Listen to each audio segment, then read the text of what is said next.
ये है atomic energy पर एक फुल डिटेल वीडियो में आगे बढ़ने से पहले कुछ जरूरी बातें। इस वीडियो में मैं आपको वो सभी जानकारी दूंगा जो मैं अपने शॉर्ट्स वीडियो में कवर नहीं कर पाया। उसके बाद मैं न्यूक्लियर पावर प्लांट की वर्किंग और आपके उससे जुड़े हुए सभी सवालों का जवाब भी दूंगा। तो चलिए बढ़ते हैं आगे। चलो सबसे पहले बात करते हैं न्यूक्लियर फिशन की खोज करने वाले वैज्ञानिक ओटो हान के बारे में। ओटो हान से पहले वैज्ञानिकों की कम्युनिटी में यह माना जाता था कि एटम के टुकड़े नहीं किए जा सकते, पर ओटो हान ने कर दिए। इसीलिए इतिहास में उन्हें इतना ऊंचा दर्जा दिया गया है। केमिस्ट्री में डॉक्टरेट करने के बाद ओटो हान लंदन चले गए। वहां पर वो एक कॉलेज में प्रोफेसर के तौर पे काम करने लगे, जहां उन्हें रेडियो एक्टिविटी में इंटरेस्ट आने लगा और उन्होंने रेडियो एक्टिविटी में स्पेशलाइजेशन करने का डिसाइड कर लिया। फिर वो मॉन्ट्रियल चले गए, जहां उन्होंने रदरफोर्ड के साथ काम किया। रदरफोर्ड को तो आप जानते ही होंगे, फादर ऑफ न्यूक्लियर फिजिक्स। कुछ साल काम करने के बाद वो जर्मनी वापस आ गए, जहां पर उन्हें डिपार्टमेंट ऑफ रेडियो केमिस्ट्री का हेड बना दिया गया। यहाँ पर उनकी मुलाकात लीजा माइटनर से हुई, जो एक थ्योरेटिकल फिजिसिस्ट थी। उन्होंने लगभग 30 साल एक साथ काम किया और वो न्यूक्लियर फिशन की डिस्कवरी करने ही वाले थे। तभी एंट्री हुई एडोल्फ हिटलर की, जिसने पकड़ कर जूइश लोगों को मारना शुरू कर दिया और लीजे माइटनर को अपनी जान बचाने के लिए जर्मनी को छोड़ना पड़ा। इन्हीं सब घटनाओं के बीच हेनरी बेक्यूरेल ने दुनिया को बताया कि uranium 235 radio active emission produce कर रहा है। इन्हीं के नाम पे रेडियो एक्टिविटी की यूनिट बेक्यूरेल रखी गई है। फिर एंट्री होती है रदरफोर्ड की। उन्होंने ये खोज निकाला था कि एटम का सारा मास उसके न्यूक्लियस में इकट्ठा होता है, जिसके चारों तरफ नेगेटिवली चार्ज इलेक्ट्रॉन चक्कर लगाते हैं। उन्होंने ये भी पता लगाया कि न्यूक्लियस के द्वारा दिया जाने वाला रेडिएशन 3 चीजों से मिलकर बना था, जिनमें से 2 पार्टिकल का नाम उन्होंने अल्फा और बीटा रखा और तीसरा था इलेक्ट्रोमैग्नेटिक गामा रेडिएशन। रदरफोर्ड ने गामा रेडिएशन की वैल्यू तो पता लगा ली, लेकिन वो उसकी उत्पत्ति के कारणों का पता नहीं लगा पाए। इसके बाद एंट्री होती है एल्बर्ट आइंस्टाइन की, जिन्होंने E=mc² की इक्वेशन देके कहा कि एनर्जी और मास दोनों एक ही चीज है और वो एक दूसरे में परिवर्तित भी हो सकती हैं। उनकी इक्वेशन के अनुसार अगर लाइट की स्पीड के स्क्वायर को मास के साथ मल्टीप्लाई किया जाए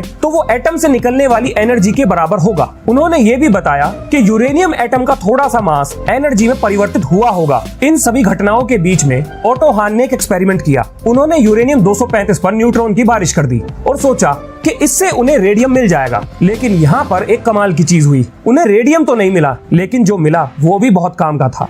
उन्हें मिला बेरियम और क्रिप्टन। लेकिन कमाल की बात यह थी, बेरियम और क्रिप्टन का टोटल मास यूरेनियम के मास से कम था। तो आखिर एक बड़े न्यूक्लियस के टूटने पर 2 छोटे न्यूक्लियस बनने के बाद मास कैसे कम हो गया? उन्होंने लीजा माइटनर को एक पत्र लिखा। पत्र के जवाब में लीजा माइटनर ने बताया, क्योंकि यूरेनियम का न्यूक्लियस बहुत बड़ा था तो न्यूट्रॉन के टकराने पर वो डिस्टर्ब हो गया और प्रोटॉन 2 गुटों में बट गए, और क्योंकि उनका चार्ज एक समान था तो वो एक दूसरे से अलग होने की कोशिश करने लगे, जिसके परिणाम स्वरूप यूरेनियम के न्यूक्लियस के टूटने के बाद खोया हुआ मास बदल गया ऊर्जा में। लीजा माइटनर की थ्योरी पर बाकी वैज्ञानिकों ने भी मोहर लगा दी। 1944 में ओटो हान को केमिस्ट्री का नोबेल प्राइज भी दिया गया, पर एक ऐसी भी चीज थी जिस पर उनका ध्यान नहीं गया था। यूरेनियम 235 के न्यूक्लियर फिशन होने पर एनर्जी के साथ साथ उसने 3 न्यूट्रॉन भी दिए थे, और ये न्यूट्रॉन अपने आसपास के यूरेनियम एटम से टकराकर और ज्यादा एनर्जी रिलीज कर रहे थे, जिसे चेन रिएक्शन का नाम दिया गया। इसके बाद एंट्री होती है एनरिको फर्मी की। ये एक इटालियन फिजिसिस्ट थे।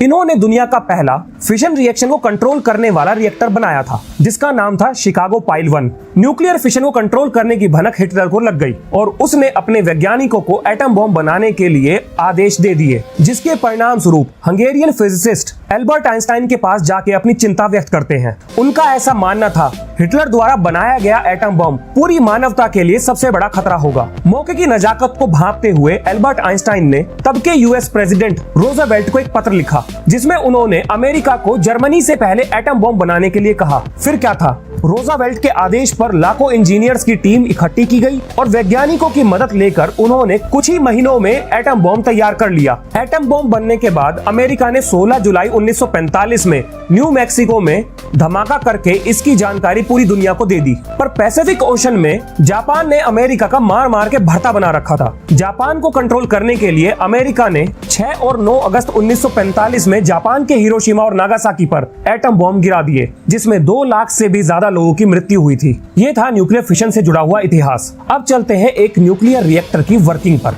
इस समय न्यूक्लियर रिएक्टर के अंदर न्यूक्लियर फिशन रिएक्शन हो रही है। न्यूक्लियर रिएक्टर के अंदर होने वाली फिशन रिएक्शन में सिर्फ एक ही न्यूट्रॉन को रिएक्शन कंटिन्यू करने के लिए अलाउ किया जाता है। जब यूरेनियम, बेरियम और क्रिप्टन में टूटता है तो उससे निकलने वाले 3 न्यूट्रॉन में से 2 न्यूट्रॉन को कंट्रोल रोड्स एब्जॉर्ब कर लेती हैं, ताकि रिएक्शन अनकंट्रोल्ड वे में ना हो जाए। अगर ऐसा हुआ तो न्यूक्लियर रिएक्टर ब्लास्ट कर जाएगा। यहाँ से आपको मोटा मोटा रिएक्टर का आइडिया लग जाएगा। देखिए, यहाँ से कूलेंट की एंट्री होगी। ये कूलेंट क्या हो सकता है? ज्यादातर केसेस में D2O को कूलेंट की तरह इस्तेमाल किया जाता है। इसको रिएक्टर शील्ड बोलते हैं। ये शील्ड लेड की बनी हुई है। इस शील्ड का काम है रिएक्टर के अंदर से हार्मफुल रेडिएशन को बाहर निकलने से रोकना। अब आते हैं ग्रेफाइट कोर पर। ये सारा हिस्सा ग्रेफाइट कोर का है। Graphite core as a moderator काम करता है। ग्रेफाइट चेन रिएक्शन में प्रोड्यूस होने वाले न्यूट्रॉन की गति को कंट्रोल करता है, जिससे अल्टीमेटली रिएक्शन की गति कंट्रोल होती है। और यहाँ पर भरा है आपका न्यूक्लियर फ्यूल। और इस रिएक्टर के चारों तरफ 5 फीट कंक्रीट की मोटी दीवार बनाई गई है, जिसे कंक्रीट शील्ड भी कहा जाता है। रिएक्टर फ्यूल के बीच में कंट्रोल रोड्स को डाला गया है। इनका काम है रिएक्शन को कंट्रोल करना।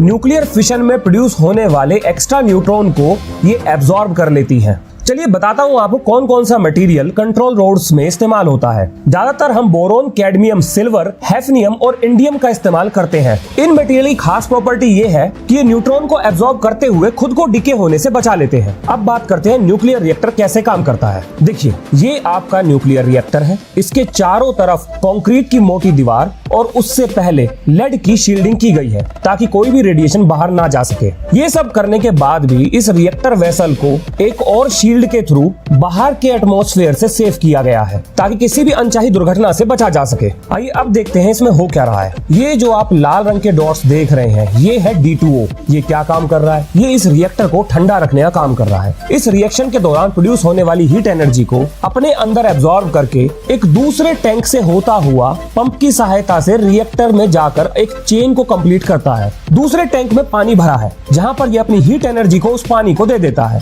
ये पानी उस हीट एनर्जी से स्टीम में बदलकर टरबाइन के ब्लेड्स को घुमाता है। ये टरबाइन एक शाफ्ट की मदद से एक जनरेटर से कनेक्टेड है और ये जनरेटर बिजली उत्पन्न करके ट्रांसमिशन लाइन के थ्रू शहरों को भेज देता है। इस टरबाइन को घुमाने के बाद इस स्टीम को एक कंडेंसर की मदद से ठंडा किया जाता है। ठंडा होने के बाद एक पंप की सहायता से वापस इस चेन को कंप्लीट किया जाता है। ये थी सिंपल शब्दों में एक न्यूक्लियर पावर प्लांट की वर्किंग। पर ये हैवी वाटर है क्या और कहां से आया? देखो, हैवी वाटर की डेंसिटी और बॉइलिंग पॉइंट नॉर्मल वाटर से ज्यादा होता है। हैवी वाटर को बनाने के लिए पहले नॉर्मल पानी में से हाइड्रोजन और ऑक्सीजन को अलग करो। अब उस हाइड्रोजन को लिक्विफाई करो और उससे बनाओ ड्यूटेरियम को। ड्यूटेरियम हाइड्रोजन का एक आइसोटोप होता है। अब इस ड्यूटेरियम को ऑक्सीजन के साथ रिएक्ट करो और इस तरह से मिलेगा आपको हैवी वाटर। न्यूक्लियर रिएक्टर में मोटा मोटा बस यही है।